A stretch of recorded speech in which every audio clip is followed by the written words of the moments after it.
Hi, everybody, and welcome to Dystopian Simulation Radio. I am Chris, your first host. And I am Linz, Your second host. your second host. Linz, how are you feeling? A lot better than I was the last time I messaged you. Yeah.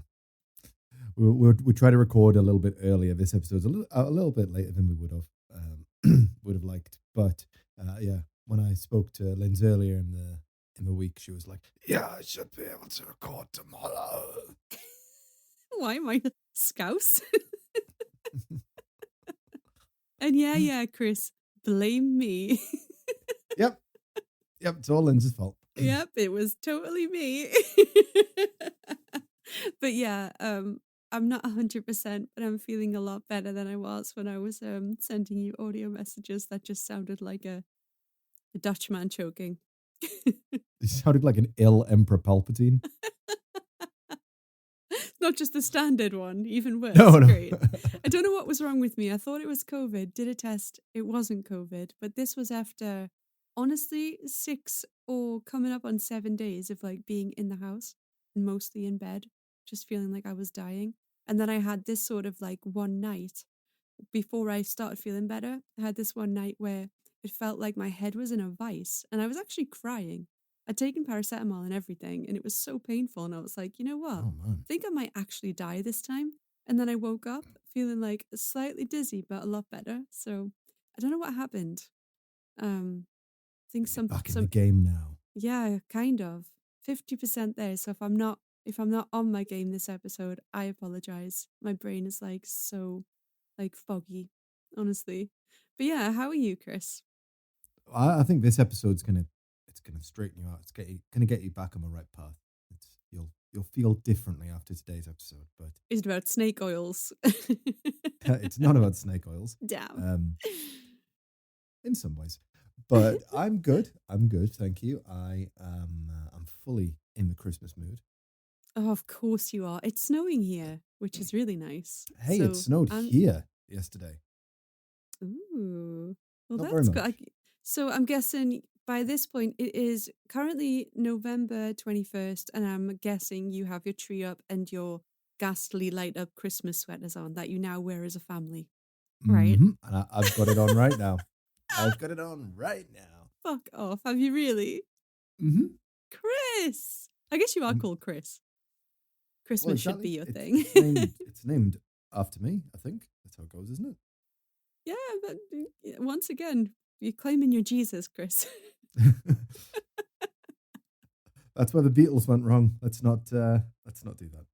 Oh yeah. Also, if you all want to get into the Christmas spirit, we have an episode that we did a year or two back called "The Sinister History of Santa Claus," and it is an absolute laugh riot. Like, we laughed so hard recording that. Yes. Oh, you do just go and find out. What was it? The sausage sniffer or something? God. Oh, we have to do that this year. It's like every year, isn't it? The sausage sniffer and the door lurker and stuff. We'll do Oh it. yeah, we'll definitely do that again. We're coming back to it because we have better recording gear now, so we could definitely come back to it and do a recap of all of the Christmas gang that visits you. Yeah, the Yule lads. The Yule lads, that's it, which just sounds like a terrible British podcast that only like comes out in December or something. Speaking of which, I have a limited edition podcast. Yule lad. Just me and my mates, just all sitting around in Christmas jumpers going, way. Oh my God. I'd pay to never hear that. Patreon's open now. Speaking of which.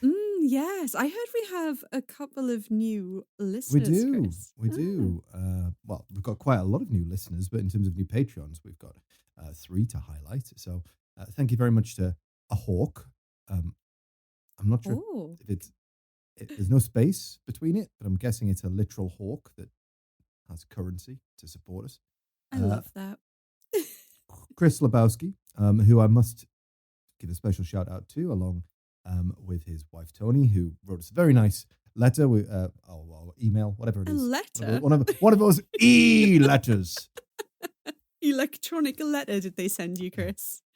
Exactly. One of those electronic letters on the personal computer,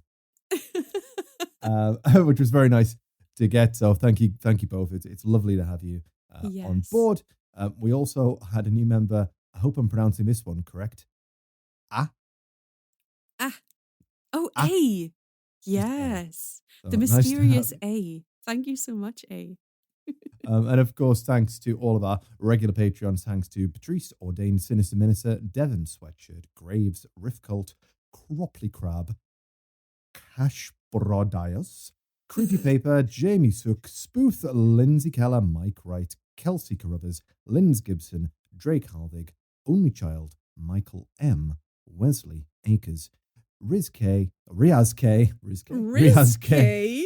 Ooh. I'm pronouncing them all wrong today. Emily Medeiros, the Toxic Avenger, Pip Marchie, and Philip Hoffman. Hi, everyone. Thank you to have you all on board. Thank you so much. If you want to join our Patreon to support us, you can over at patreon.com/dystopian simulation radio. But we just love having you all on board. Anyways, there's no pressure to support us, but thank you very much. You literally do keep the podcast going. Seriously. Oh, and one extra thing, Chris. Septembrio, who does our amazing intro to the podcast, he's got his books open. So if anybody out there needs a podcast theme, an intro, basically anything regarding music and producing, I think, just hit him up on any of his socials. They're all just at Septembrio. So he did our intro. It's amazing, and I know that he's got his books open right now. So get in there while you can. Definitely, he did an amazing job. He took a small description of kind of what we wanted and just ran with it and just produced something absolutely amazing. So I couldn't recommend using Septembrio anymore. So give him a shout and tell him DSR sent you. Yeah, perfection. Okay, thanks. Now, Linz. Yes. Interesting file today. Mm-hmm. Isn't it always? But this one especially. Let's talk one of my favorite topics. Let's talk action movies. Oh, it's not Jason Statham again, is it? It's not, but that is one of the names that come to mind when you think of action movies. What other names come to mind? Arnold Schwarzenegger. Mm-hmm. Bruce Willis. I'm going a bit 80s here, aren't I? Mm-hmm. Mm-hmm. I've got to say Vin Diesel, because it was honestly the first name that came to mind, and it's not because I think he's the greatest action actor of all time. That's fine. Keep going down the list. Sylvester Stallone. Down the list. Yeah. Okay. Are we talking like B movie actors or something? A lot of B movie, but has been in the mainstream as well. Okay. I'm gonna skip martial arts because I don't think that's where this is heading. Nothing else is coming to me right now. No. Mm-hmm. Okay, well, about 47th on the list, you'll find a certain gentleman who is a martial artist. Oh, Steven Seagal. With a ponytail. It's Steven Seagal. Oh my gosh. So, today, we are investigating the claims and the bizarre life of Steven Seagal. Oh, Martial artist, actor, singer, lawman, and patriot of the Russian kingdom. Lawman. Linz, we may have found a man whose creativity with the truth rivals Hulk Hogan. a feat previously thought unknown. Come to think of that, I cannot actually believe I'm going to say this, but with Hulk Hogan now as Trump's right-hand man and Seagal as Putin's, as we'll discover, we could see the first ever proxy war settled inside a ring and or dojo. Hopefully a dojo, that would be amazing. Has Hulk Hogan ever been in a dojo? I bet you if you ask him, he's to tell you he's got 500 of them of little Hulkamaniacs, but probably not. Well, it's either going to be that or like the best movie to ever come out. Straight to DVD. So stick around, listeners, for the story of a man, and I promise you'll want to hear this, who travelled to the Far East, mastered its arts, and then decided to return to the West to make his name in Hollywood. And whatever else you can say about the man, he did do that. But as always, let's start at the beginning. Steven Frederick Seagal was born in 1952 in Lansing, Michigan, USA, but moved at the age of 5 with his family to Fullerton, California. He was described as a puny kid, physically frail, who suffered from asthma, who preferred to hole himself up in his room listening to rock music. That is until he discovered a kindly old Japanese man who introduced him to martial arts. And you might be thinking at this point that I've accidentally started reading the script of Karate Kid Part 1. Not that you'd know. But all of this is actually true. Oh, no. Whoa, hold on. Whoa. Stop. I've watched it. What? I watched it. I watched 1, 2, and 3, and then I'm deep into season 2 of Cobra Kai. Have you actually? Yeah. Oh my God, finally. Okay, everyone, you thought Chris not seeing Back to the Future was bad. He also hadn't seen Karate Kid, to which I think I almost passed out. Kids. But now he's caught up. Come around the fire here and listen, right? Let the old man tell you a story.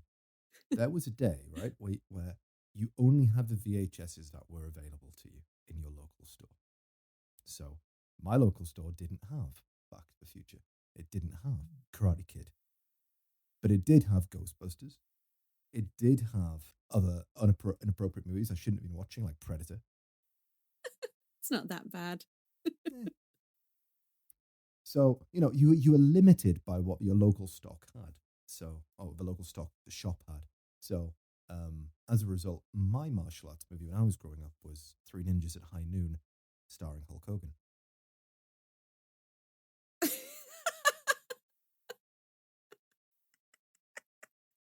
An underappreciated How can you have classic. that but not Karate Kid? I don't know, maybe it cost... But can you imagine, possibly Karate Kid videos cost more than a Hulk Hogan ninja movie?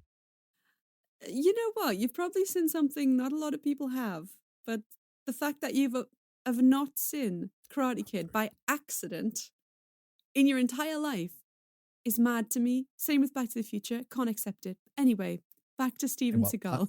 I have seen it now, and you might have, I was starting to think that maybe Seagal was making all of this up, but all of this is actually true, and that there are no crane kicks in Aikido, the chosen martial art of Triple S. That's Sensei Steven Seagal. Now, Steven attended college until the age of 19, where he dropped out and was encouraged by his sensei to study Aikido in the land of the rising sun. Or was it when it was 22? No, nobody's really quite sure. He's claimed both and everywhere in between in interviews. But one thing is clear. He claims to have trained under Morihei Ueshiba, the founder of Aikido, or modern Aikido, who died when Seagal was 17, before he went to Japan. So we have our first creativity of the truth coming in here from Mr. Seagal. Terry Dobson, who did study under Ueshiba at that time, stated that he had never heard of Seagal until years later. No. So, oh my God. So right from the get-go, it's fabricated. Parts of the origin story are fabricated, most definitely. Some have even claimed that Seagal moved to Japan to avoid the draft in Vietnam, but this is unverified. But regardless, he did go to Japan, and then in 1974 ended up back in California, where he then studied again in America, and that's where he met his future ex-wife, Miyako Fujitani, the daughter of an Aikido master back in Osaka, who had come over to teach Aikido in the state. Seagal pursued her, quote-unquote, aggressively, and followed her back to Japan, where they later married and had 2 children. Linz, I've said it a few times now, but any idea what Aikido actually is? I was just thinking to myself, Aikido is one of those martial arts that I'm not exactly sure what it looks like.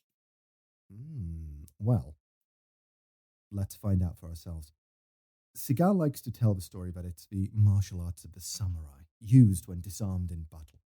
Aikido itself is not really that old, but it does employ the throws and joint locks that samurai may have used if disarmed. Aikido largely relies on using the opponent's momentum against them rather than roundhouse kicking them in the face. Here's a clip from Seagal explaining what Aikido is. In Aikido, basically speaking, there is no punching, there is no kicking, there is no blocking, there is no collision. Aikido is basically being able to be one with the universe, be one with nature, so that you can therefore sense the intention of your attacker. Okay. That is not what I expected. So I would call it like a mix of, it's giving like Tai Chi and a really lazy Taekwondo, but it's also giving fake cult. Yeah, it's those So those, those demonstrations, and we'll link to this so you can all see it. Don't forget Instagram as well. Instagram at DS Radio. D.S.radio. Thanks. But Seagal shows that he can be easily lifted by two men, but then when he decides he doesn't want to be lifted, they miraculously cannot lift him.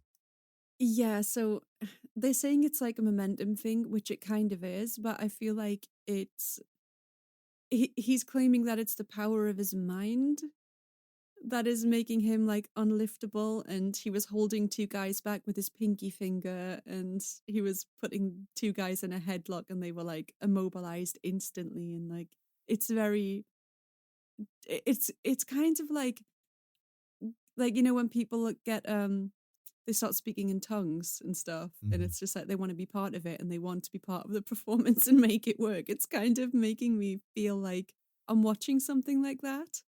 But This is one of the criticisms of Aikido and specifically Seagal as well. I mean, Aikido is definitely a martial art, but some of the more mystical elements of it are the criticized ones, and quite often it's people will say things like, well, it only works if people go along with it. yes, exactly. That's what I felt like as well. It's almost like a dance. Really strange. Like that's probably why I don't know much about it. Like to me, it doesn't. This is maybe I shouldn't say this, but it doesn't really look like a martial art. It looks like some weird new age group. I'd be interested. I saw the other day when I was walking down the street, there's an Aikido club here, and I thought I might go along and just ask them. I have seen that, I think, and I You know, always yeah. thought, what's Aikido? It's just And if anybody out there does Aikido, listen to this. We're not shitting on it, but please, write in and let us know. What do you think of Steven Seagal's idea of Aikido? I'm very interested in hearing that. He also had they had sticks at some point, which was like a little bit karate, but they didn't look like they were just sort of doing, when you get a stick and you pretend to sword fight a friend. It was kind of like that. It wasn't like some other use of the weapon that I've seen in other martial arts. But yeah, very. I mean, he was obviously making bank because he had a lot of students, and it does not look like Steven Seagal at all. I think No, I've never seen him young in my life, so yeah, he's it's off-putting how young he is in that scene. I don't recognize him, honestly. It could be anyone. But yeah, it was interesting to watch, but not my cup of tea in the way of martial arts, I think. Well, Seagal is legitimately a black belt in Aikido. I think I could be a Dan, black belt in in Aikido.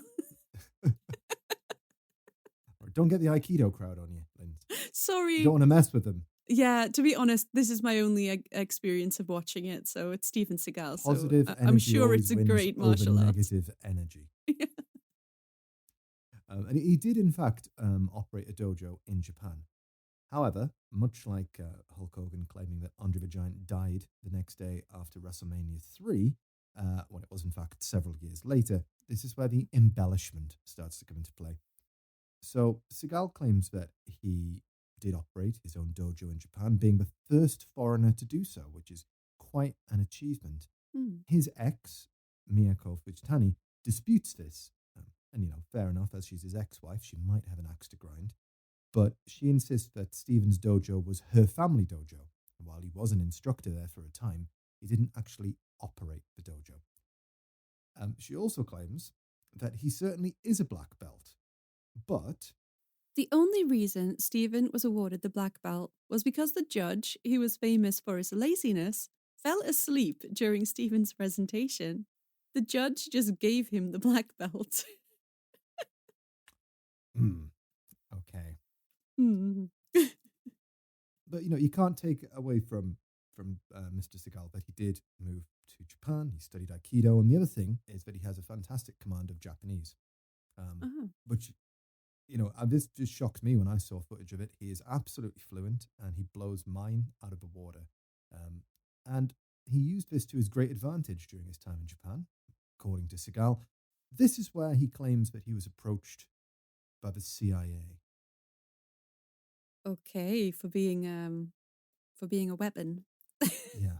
Well, it was a combination of his mastery of the Japanese language and Aikido. It made him irresistible to the agency, where he had advised and trained CIA agents in Japan, and also was occasionally deployed as special favors to Iran, Egypt, and South Africa, which is a impressive CV, to say the least.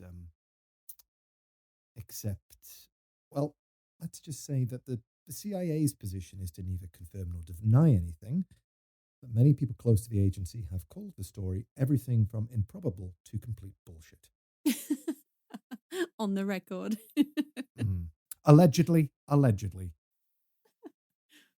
Quite what he was doing during long bouts of disappearing from his home with Miyako is unknown, but it's unlikely that he was training the CIA. But Miyako did claim that during their 10 years of marriage, Seagal was rarely home, and the children barely knew him as a father. I supported his desires to become a Hollywood star, scrimped and saved for years, even denying myself and my children necessities to help pay his way home. He then availed myself of my savings and disappeared. And that's the tale of how Steven Seagal's Hollywood career kicked off. Kinda. God, that's actually really horrible that he just made his wife and kids, literally suffer. Mm-hmm. I mean, I guess he could be like, oh, but I want to make a better life for us. And I mean, he did get, achieve his aim in the end, but. Well, initially, that's what he did, move on to the US under the pretense of making a better life. But we'll see where that goes. Oh, God. And I don't know where to insert this intel, but I have a little bit of intel on Steven Seagal, and I almost completely forgot about it. So I used to frequent Bangkok, and one place that we used to hang out, it was a tattoo studio, and next door to it, there was an Indian tailor's. They made really good suits and things. And I was just looking in the window one day because I was like, oh yeah, maybe I'll get something like custom made there. And I was standing there and there was a photograph of the two store owners or employees, I'm not sure. And in the middle was a Steven Seagal wearing a racer neck black leather biker jacket. And apparently that's where he gets his biker jackets made. No. Yep. Yep.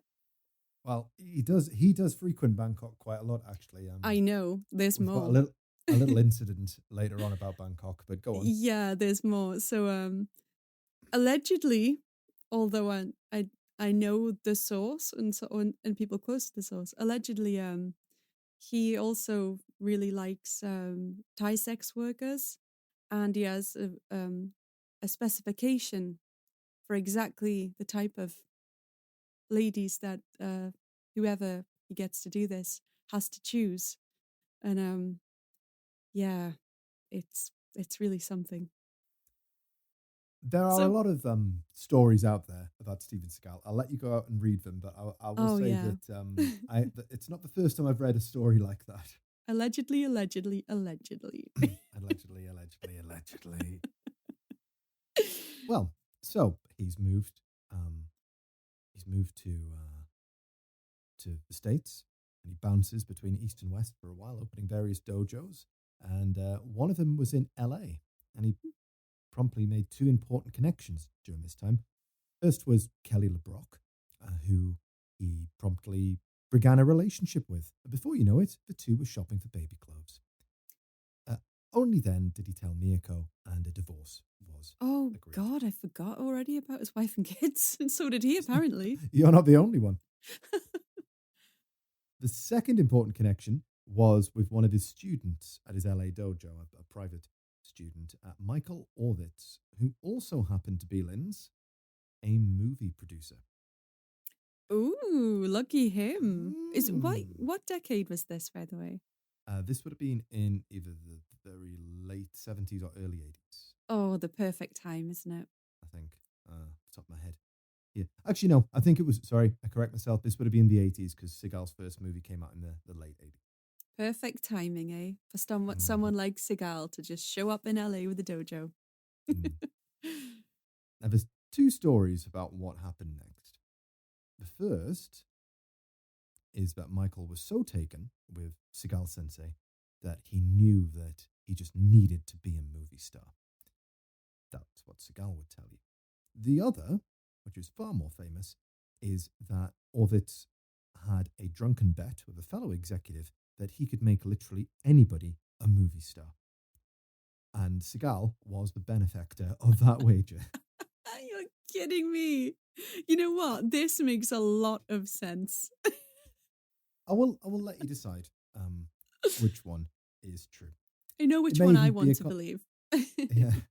I mean, it may even be a combination of the two, but, one thing you could say is that, if it was an accident like this, it certainly was a profitable one because Michael worked with Seagal for a long time after his first movie. So, I don't want to completely shit all over him, but before you know it, Linz, Seagal was in his first movie. Now, Linz, let's play a game. Okay, I'm going to give you 4 Steven Seagal movies, as I've just accidentally typoed in my script, and you need to tell me which one is the real one. So only one is real. The other 3 are ringers. Right. Is it Fire Down Below, Half Past Dead, Today You Die, or A Dangerous Man? I really want it to be Half Past Dead. Mm-hmm. But I feel like it's too creative. And it might be something else. What was the last one? A Dangerous Man. But I think that's another movie. But I'm feeling like it'll be something simple. So maybe A Dangerous Man. You think A Dangerous Man is the real one? Yeah, it honestly could be any of them. I want it to be Half Past Dead, but... Well, Lenz, this particular round is a game where everybody wins because they are all real Steven Seagal movies. I was going to say, you came up with some good fakes. Well, would you like to try one more round? Yes. Okay. This one's for the points. Playing along at home. Is it Contract to Kill? Is it Driven to Kill? Is it Hard to Kill? Or is it Out for a Kill? Is it all of them again? Ding, ding, ding. You are a winner. How many has he made? These aren't famous, though, are they? Hard to Kill. Hard to Kill is one of his more famous ones, but most of them is DVD. Right. Fair. Oh, so he really was churning these things out. Okay. Yeah. At a certain point in his career, yes, he was churning out quite a lot of movies. I could keep going on about Seagal's movies all day, but do you know what Seagal's first movie was? It wasn't any of the ones I've mentioned. Was he in like Under Siege or something? Oh, that is his most famous one. Under Yeah, Siege. is that the Get My Pies Out of the Oven one? Yes, he plays the he plays a Navy SEAL cook. Yeah. That is not his first movie, though. His What's first his movie first movie? was released in 1988. No, I don't think I Somebody's know. screaming this on the bus right now who's listening to this. So it was called Above the Law. Oh, I haven't seen it, actually. Mm. I have not seen it. Well, it might be a good time to watch it because, by the way, folks, Seagal is so out of ideas that he's currently in pre-production for Above the Law 2. Oh, hell yeah. Gonna watch it tonight. Yeah. Now, and suddenly, he was a success. He was a movie star.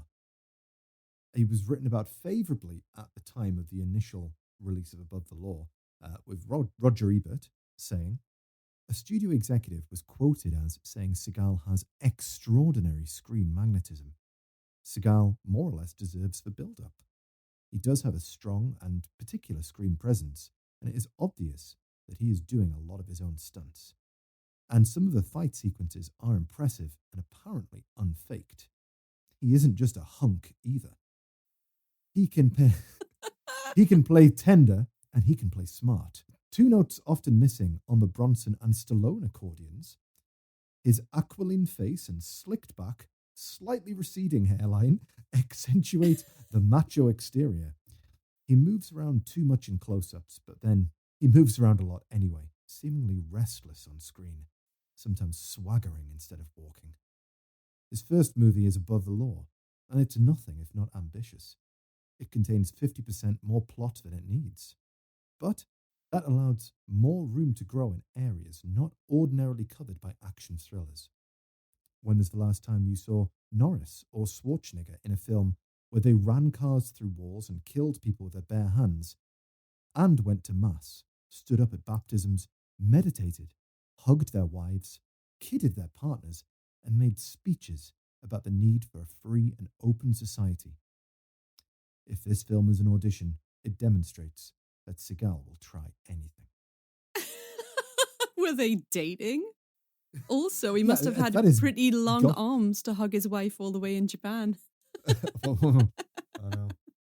They're absolutely gushing about Seagal here, which is They're boning, definitely. yeah, quite something. I mean, if you've seen Above the Law, Seagal is in his slim form, but his hair is receding unbelievably, and he pretty much just does the whole narrows his eyes and looks at the camera thing. But it's still an enjoyable. Was he a movie, hunk? if you're into that sort of thing? I don't recall him being like. He reminds me in that movie. I'll get a picture of him here for you. Of Silver from Karate Kid, Cobra Kai. No, well, a little bit, I suppose, but no, he reminds me of like a how can I say it? Like somebody who lives in the deep south of America and attends one of those churches where you have to get bitten by snakes. So specific. Oh, okay, so I've got a picture of him here. I'm sorry, but I don't think this is what people call like an on-screen hunk. Is he carrying the burned corpse of a man? I believe so. He might be a woman. Oh, come. Like it's not what you'd call hunk, is it? Like who wrote Oh, that I don't know. article Look at about that him? photo I just sent you. Oh, he's smouldering in that one. Guess he has his moments. I guess you've got to use your face to act, but I don't know what the face is he's pulling where he's shooting that gun there. Yeah. Okay. I think the writer of the article had a thing for him personally, but so this is his first batch of movies, right? Yeah, I mean, right. 'cause Okay. How after old that, is he he? was off to the races. He would have been. Oh, gotta have a look at this now. Hold on, he's quite old. I think. Yeah, he's not a spring chicken, which is usually when people like start to get into the movie business. But in action, I suppose it's not really like that, is it? You just got to be sort of like a bit of a macho. He would have been 36 here. Right. Okay. Well, The receding 36 hairline now. makes him look a lot older. Yeah, 36 now is a lot different to 36 back then, it seems. Mm. But yeah.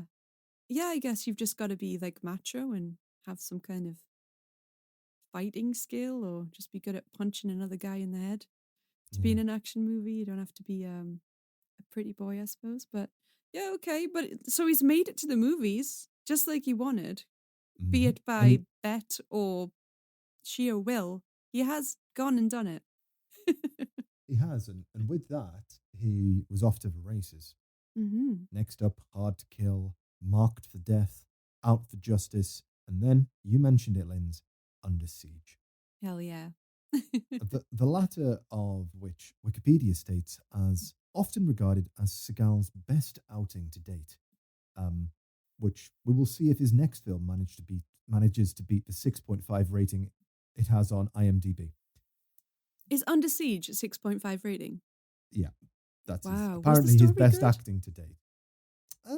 Well, I remember enjoying it when I was yeah, younger. and it was kind of riding the wave of those big action movies, and I mean he was acting alongside some big Hollywood players. He was starring in a movie with Tommy Lee Jones and Gary Busey as his co-stars. Ooh. Uh-huh. So that's a pretty big deal. You can't take that away from him. From that point onwards, it was, however, diminishing returns on the big screen with infrequent commercial success. But by the turn of the millennium, he was regularly acting in straight to DVD movies, my favorite kind of stuff. Before you knew it, Seagal's face was a fixture on bargain basement baskets in supermarkets all over this world, while his contemporaries ranged from a consistent success like Schwarzenegger or Stallone to your Van Dammes and Chuck Norrises that were similarly in the DVD bucket, but only Seagal's name carried the weight of true shit by the mid 2000s. But why? Well, one reason that I won't harp on too much was this was the beginning of his time of his weight gain. So now he is reportedly 320 pounds or just shy of 23 stone. Really? I Mm, didn't really know. I didn't follow him, you know. I just remember that he was in action movies and then I never thought about him again after the whole leather jacket thing. I just yeah. never thought about him again. So I have no clue what he looks like. And I had no clue that he like had a big weight gain or something like that. Oh, you're going to see some footage, but yeah, I'm not going to harp on him too much about that because he could still kick my ass. But But he's older, right? He's yeah, he's yeah. 72 now.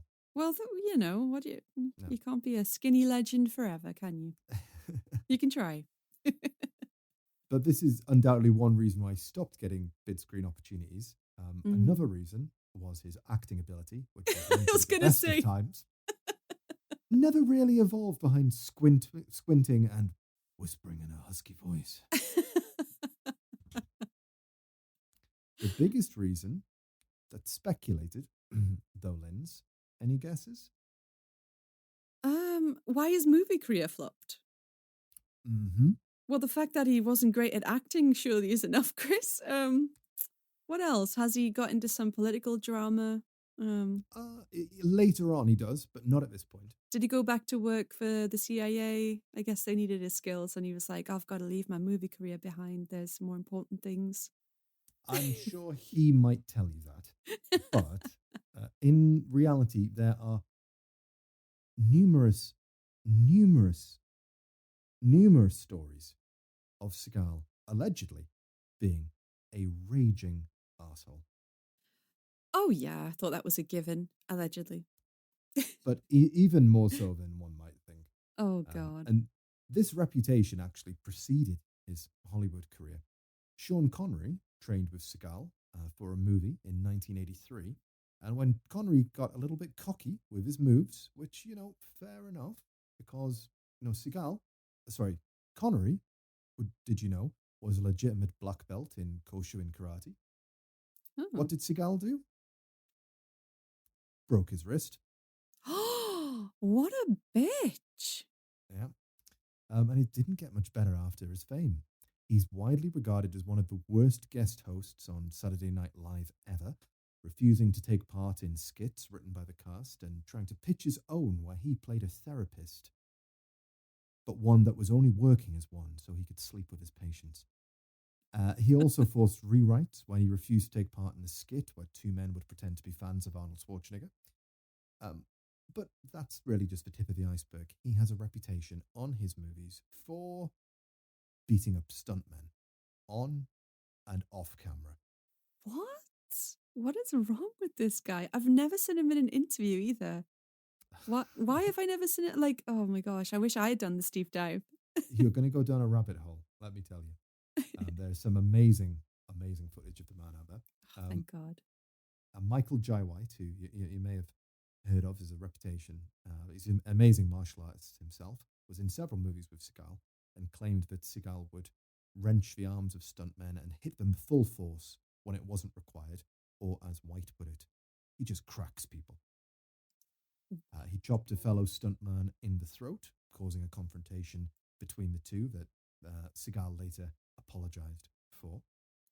The actor I hate pronouncing this guy's name, John Leguizamo, claimed that Seagal caught him off guard and threw him into a brick wall on set after Leguizamo laughed at him during a scene, and who can blame him? You saw him squinting and holding a gun and just burst out laughing. Jack Whitehall, the British comedian, bumped into Seagal in Thailand while shooting a show, and Seagal graciously offered to appear in the documentary as he had a great idea. And then as soon as the camera started rolling, he threw Jack into a fountain and jumped straight into a car, only to drive away. This I have seen, but I wasn't sure if it was a skit, like pre-planned, or if it was real. Apparently it was completely unplanned. This was Jack Whitehall's documentary about traveling the world of his father. Gosh. And, he just threw him into a fountain in front of his father and then just walks off, and later contacted him to have dinner with him. And apparently his father and Seagal started getting along pretty well, bonding over Churchill. And then Seagal just came out and went, you know who else I'm a really big fan of? Vladimir Putin. And then Jack Whitehall's dad was just like, yeah, I'm not. And then the dinner just ended there. Oh my gosh, I did not know that. I honestly thought it was a skit, and now I'm just like, that was fucking real? That was real. Oh God. He really is a special guy. Famously, Seagal had an alleged conflict with famed stuntman and judoka Gene LaBelle, who was very, very famous. He's a stunt coordinator. He also helped to train Ronda Rousey and various other MMA fighters and so on. So he's a big, well-respected name, but he was a stuntman earlier in his career. And on set, Seagal was claiming to be immune to being choked out due to his Aikido skills. Oh, God. LaBelle said that he would take that bet and he could choke out Seagal. And the story goes that, allegedly, Seagal got choked the fuck out. I was going to say, is he not human? Seagal claims that this never happened, and that LaBelle... Of course he does. LaBelle was, and this is a direct quote, a sick, pathological scumbag liar. A third-party president alleged that the conflict did take place, but what happened was Seagal tried to elbow LaBelle before the choke was locked in, and then LaBelle judo threw him across the room. And this comes from the third party, who was Seagal's stuntman. So, if Seagal's stuntman saying that, probably happened. Well, his stuntmen generally are like abused members of staff, from what you've said. No, this was his personal stuntman. This was the stand-in for Seagal. Ah, okay. So he treated that one special with respect. Treatment. So if a guy who knows what side of his bread is buttered is saying this about Seagal, I'm inclined to probably believe that. Yeah. I love this next story. He also allegedly backed down from fighting Jean-Claude Van Damme in 1997 when the muscles from Brussels confronted Seagal at a party at Sylvester Stallone's house over public claims made by Seagal that he could kick Van Damme's ass. No, he didn't. I mean, I'm sorry, but I really don't think he could. No. Seagal said that he would meet Jean-Claude outside and then went out a different door to a club. What I'll happened meet next? you outside. I'm not telling you which side. What happened next? Well, Jean-Claude Van Damme tracked him down to that club to again confront him, but Seagal wanted none of it. Oh, so he wussed out, did he? Allegedly. Allegedly. Allegedly. He's also famously treated women badly on set, being accused of sexual assault multiple times during his career, often during filming with female co-stars, so often that one might call it a pattern, allegedly. Violent, sexist, and a raging arsehole. Did I mention that he believes he's the reincarnation of Chundrag Dorje, a 17th century Buddhist master from Tibet? No, you did not, but at this point, it does not surprise me. And I feel like he's been trying to look a certain way as well Well, throughout his career. this is another thing that he's actually designated as the closest thing to a Buddha that there is. Excuse me?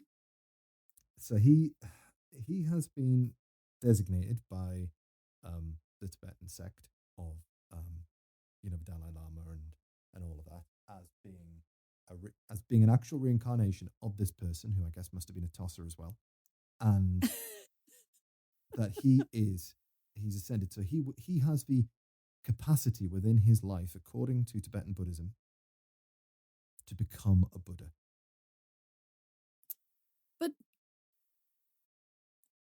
okay, I don't think they got the memo about his personality. I don't think the news has reached them. I don't think they know who they're talking about. Well, what does one do then, Linz, when their main movie career is fading away? Well, diversify. Oh, God. Seagal is a Renaissance man.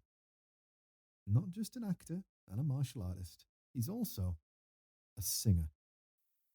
Now, I'm pretty sure that Mikey, Septembrio, does he play some kind of flute?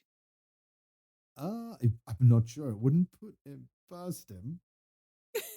Oh, does he have some kind of like Jamaican music career? Well, yes, he does. But let's go look at his normal music career first and tell me. So he does a lot of different genres, does he? Oh God, he's all over the place. But watch a minute of this and then tell me what do you think of his musical output? Oh Lord. Okay, so here I'm going to start watching it. Steven Seagal, "Girl, It's All Right" official music video. Here we go.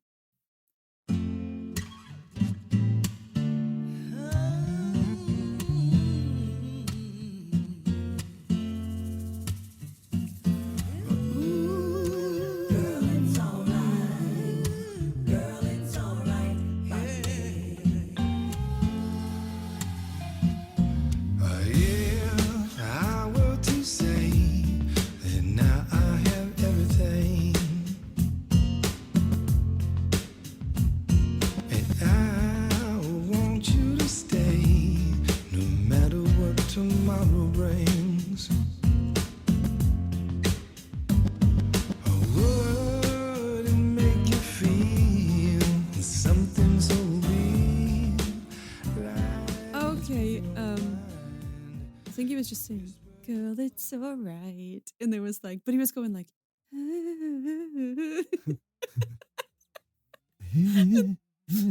yeah, it was a very breathy, uncomfortable listen, and it was, I don't know, just some laid back. I'm guessing you're going to be playing a little clip of this, so I'll put a little clip in. A little few seconds of it, just of his vocal, and yeah, it's all right. Yeah, it's very hard to impersonate actually because of the weird vocal style of like yeah, I didn't like that at all. Something about it gave me the ick. Okay. So maybe that wasn't for you. No. Do you have anything else I might like? I have an offering from 2004. Oh, vintage. His album Strut, in which Steven Seagal sings in a Jamaican accent and discussed how much he, and I quote, wants the punani. no. Oh my God. Okay. Oh, here it is. Girl, would you really rub down, eh? Me want the body if it make me feel nice. Why? Tell me what you really want all night. Me want the bananas if it make me Me nice. want the body, him want the punani. I mean, know it nice. So, When the girls start to strut, you could look at their butt, you shouldn't do that. The girl dress is just as pretty, not just there to cover her kitty. when me a fling it up, you better know fi back it up. When me a dash it up, make sure you black it up. God. Rock it up, then me a go lock it up. Park it up. That's enough of that. So yeah, we had some Jamaican like dance hall. I don't know what the hell that was, but yes, he was putting on an accent, and it was getting a bit explicit. Before I paused it, It was a little bit. He's clearly a man who is not afraid of putting on a fake Jamaican accent and telling women what he wants. no, he's not, is he? Do you have any lyrics to read from that, Chris? Oh God, girl, what you really want all night? Me want the punani, see for me make nice, and me know it nice. When the girls start to strut, you could look at their butt. You shouldn't do that. The gyal dress is just as pretty, not just there to cover her kitty.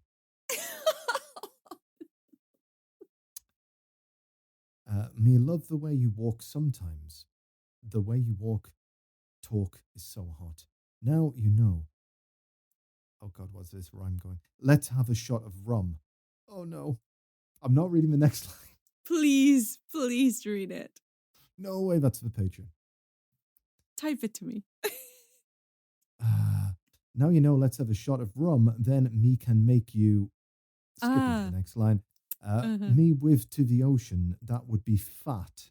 You can be my bow cat. Nice idle breeze, bring you to your knees. We're jamming. Fucking hell, Steven Seagal. What were There you you go. doing? I mean, phew, he's got it. Okay. So This maybe does you're take, Chris, though, this does take me back to Patreon, DSR After Dark, Bigfoot Erotica.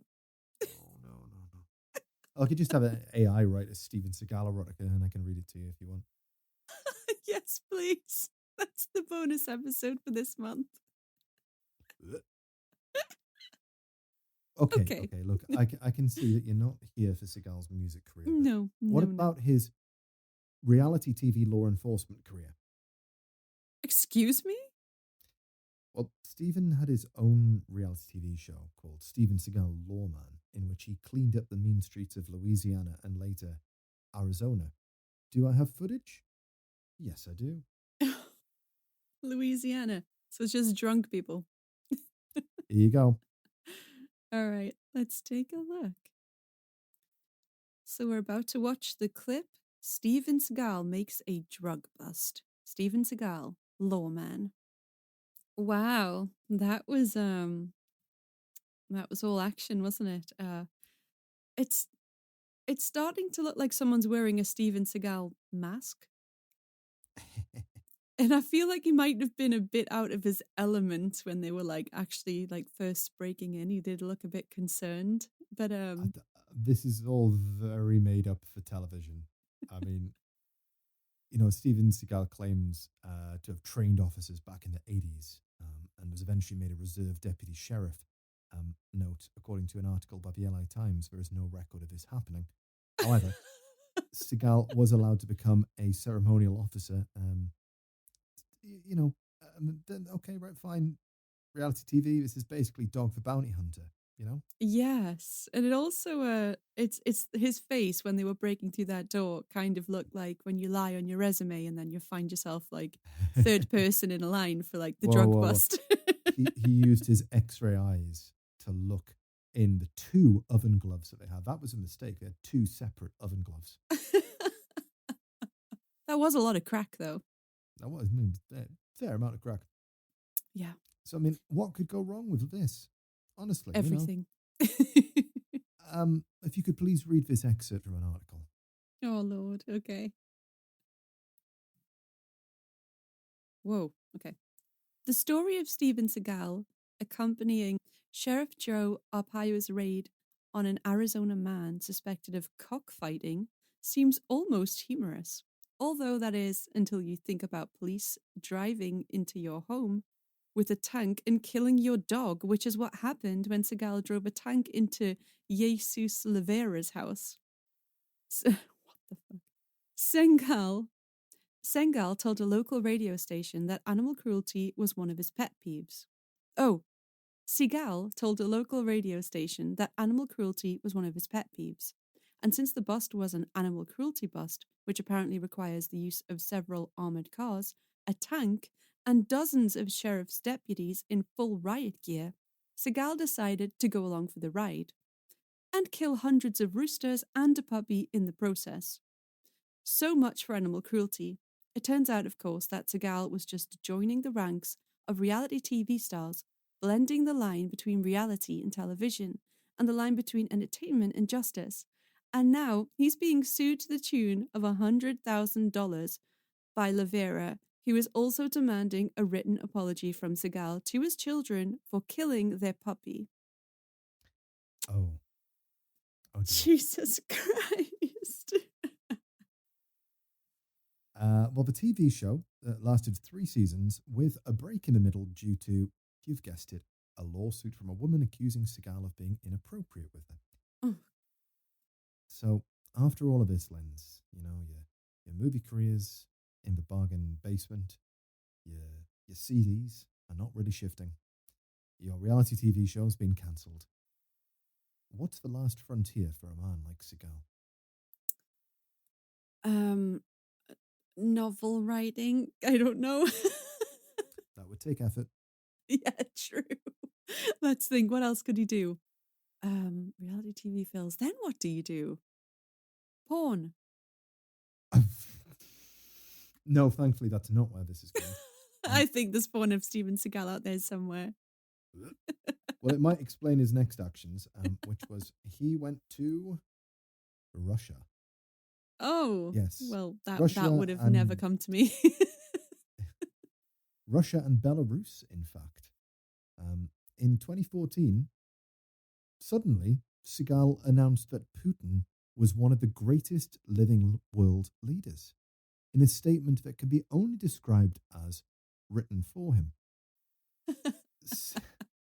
Seagal later voiced his support for the annexation of Crimea in 2014 and miraculously received the Russian citizenship afterwards, gifted to him for his friendship to the Russian people. Now, Seagal does actually have Russian heritage, to be fair. His grandparents were Russian Jewish immigrants. However, he is far from the 1,000,000% Russian that he claims today. Uh-huh.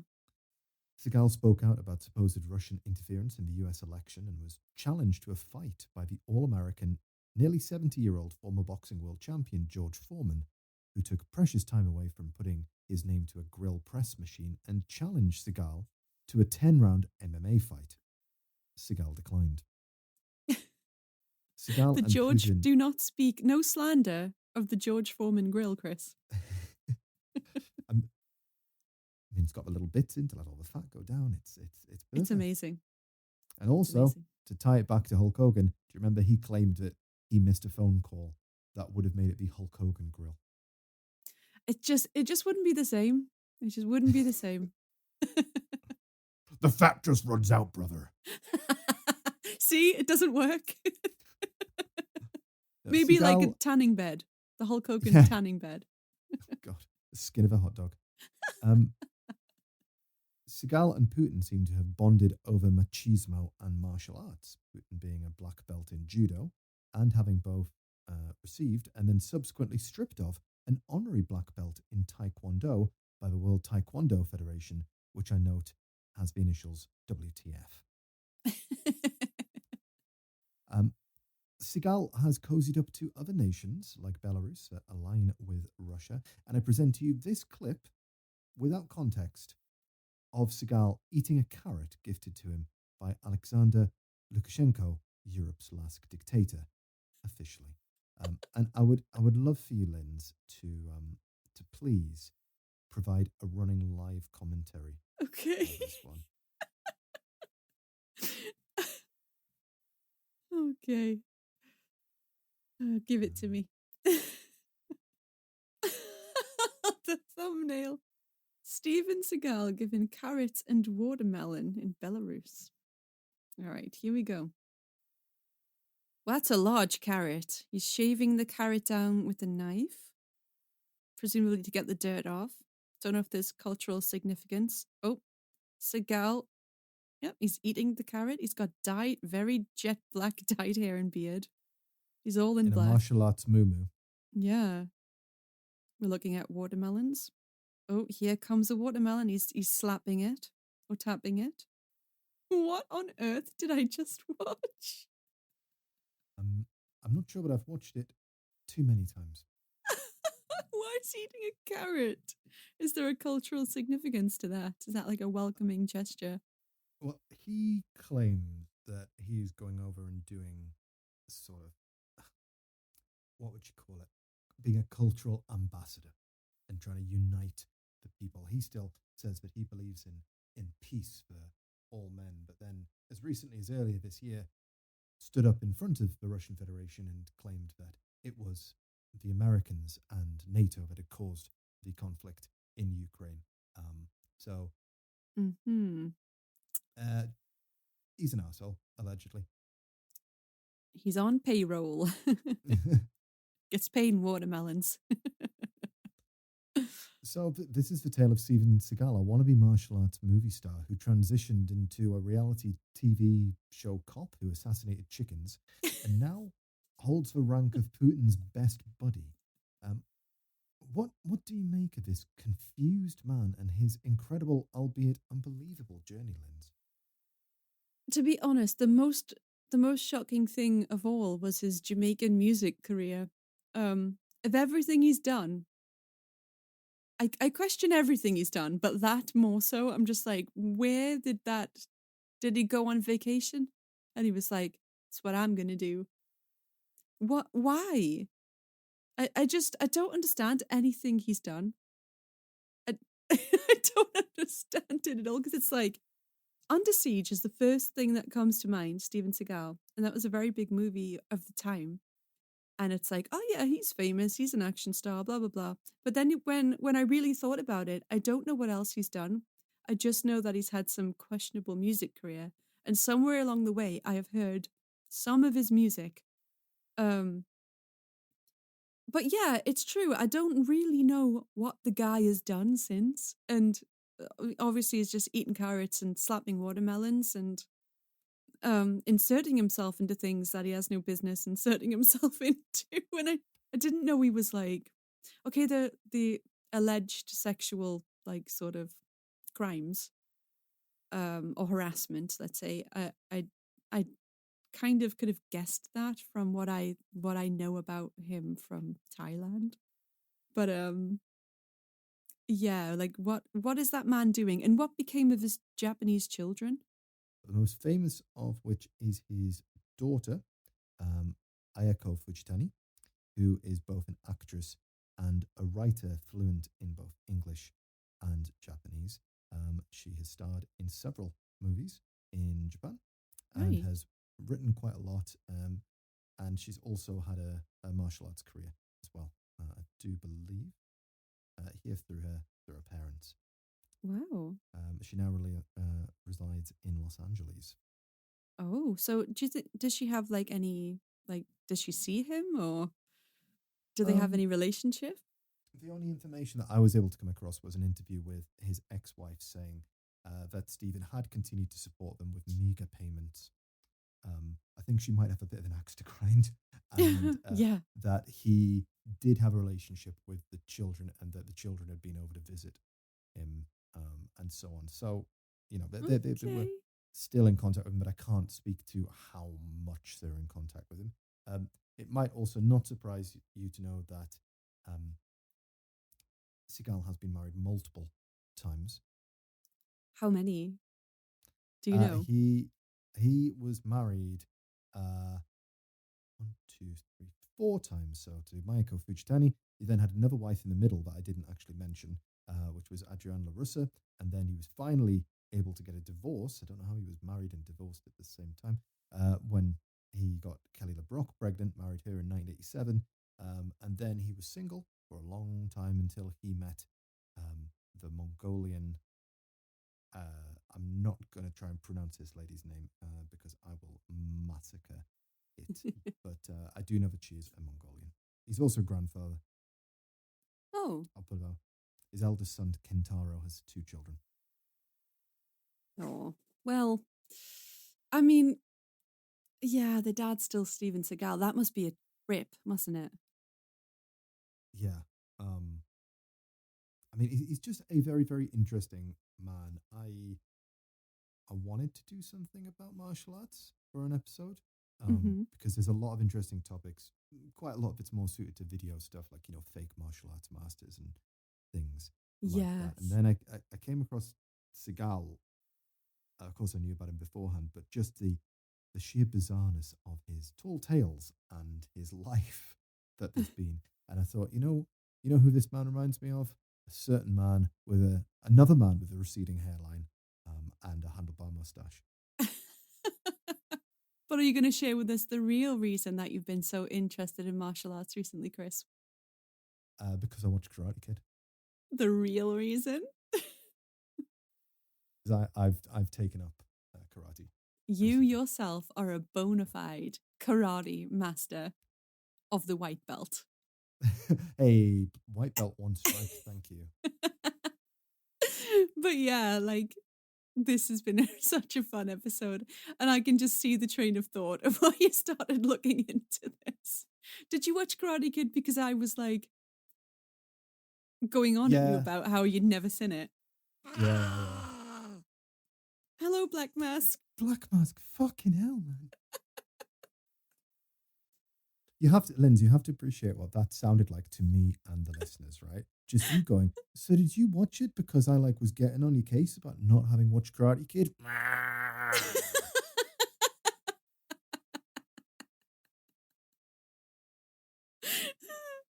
The people love Black Mask, or Black Mass, as Black someone thought they Mass, were yeah. called. So, Linz, I've got one last question for you. Okay. Are you ready to watch a Steven Seagal movie? Yes. Which movie? Any of them. Hopefully, the Half Past Dead. Let's go with that one. Oh yes, that would be amazing.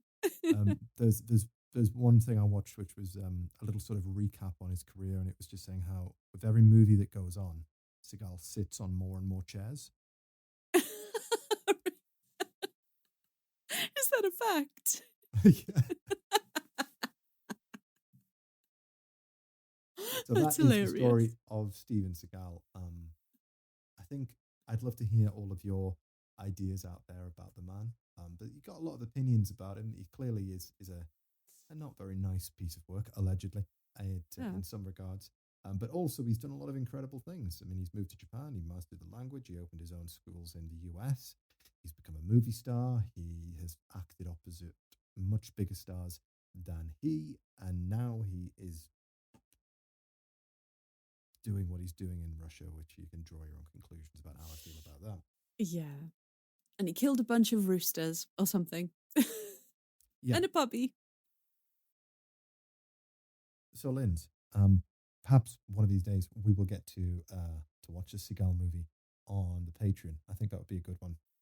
Yes. We've all been we all wanted to watch Blair Witch Project together, but I watched that by myself because it was taking too long to get round to it, and I got impatient. So I think it's got to be a Steven Seagal movie. His worst. Please, let's watch his worst. Take your pick. What's your favorite action movie? Huh? What's your favorite action movie? Of all time? Yeah. I think Ong Bak. Oh. But if you're talking about the 80s classics, I don't know. Ooh, good question. What's my favorite action movie? I don't know. What about you? I mean, I think you kind of go to the heavy hitters, your Predators, your Rambos, your Oh, your Terminators. Rambo and Terminator. But Terminator, I Rambo always class it 1 as a isn't really. sci-fi kind. I guess it's Yeah. sci-fi action. But yeah, definitely Terminator. But I mean, yeah. in terms of kind of like, movies where people get roundhouse kicked in the face, my one, which you may not know about, but anybody who's out there, please seek it out, is the Jean-Claude Van Damme classic, Sudden Death. Yes. Have you seen this? Yes. A long time Brilliant. ago. It is the night of the Stanley Cup final. The vice president is in the house, but also are terrorists. Only one man can both save the game for the Pittsburgh Penguins and save the vice president. I've just It's the thought. janitor who happens to be Jean-Claude Van Damme. I just thought as well, he does the splits across lots of chairs and Steven Seagal just sits in them. And they had beef. They're serious bees at one point. Yeah. And now Seagal is very much like, because he often gets brought up in interviews to him because of this legendary confrontation. He often says, "Yeah, I got no problem with Steven. I think you should lose some weight, but apart from that, I've got no problem." He's him." quite friendly Whereas- now, though, isn't he? Yeah. Yeah. Whereas Steven He was Seagal kind is of a just- hunk, wasn't he? Oh, Van the Damme. muscles from Brussels, yeah. Yeah, he was. Seagal, not so much. Whoever wrote that got a bit of a payoff for it, I think. That's Ebert of Siskel and Ebert, like the most famous American film reviewers. Oh, that's who wrote it. Yeah, I it's like still think they got some absolutely taken gushing. out to lunch or something. Well, they're probably in on the bet. Oh yeah, true. Yeah, you never know. You never know. Well, thank you, Linz, for going on this journey with me. God knows I needed emotional support during this. Thank you, Chris. This has been a nice uplifting episode, I think. Nice little one. But we're gonna have a couple before Christmas. We'll get some nice ones out, and I've got a couple of ideas I'm going to talk to you about after this. Ooh, awesome. All right. Well, thank you for listening, everyone.